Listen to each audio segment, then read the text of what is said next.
పరిస్థితుల్లో అసెంబ్లీకి వెళ్ళి ఉపయోగం ఏముంటుందండి? లేదు, ఆయన ఈ రాష్ట్ర ముఖ్యమంత్రిగా పనిచేశారు. ఆయన కాన్స్టిట్యున్సీలో ఉన్న సమస్యల్ని ఆయన సొంతంగా అయినా తీర్చుకోగల సామర్థ్యం ఉంది.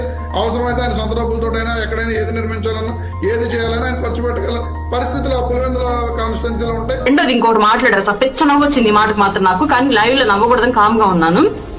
పులివెందుల నియోజకవర్గానికి చెందినటువంటి సమస్యలన్నీ జగన్మోహన్ రెడ్డికి తెలుసు. ప్రభుత్వం నుంచి వచ్చేటువంటి బడ్జెట్ లో కేటాయించేటువంటి డబ్బులతో ఏం పని లేదు. అవసరమైతే జేబులో డబ్బులు పెడతాడా?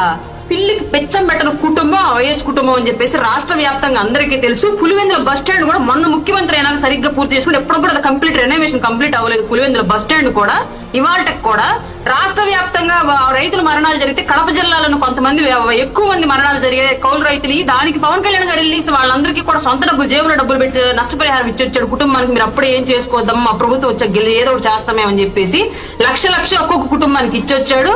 ఇప్పటికి కూడా మొన్న ఆల్రెడీ మొన్నటి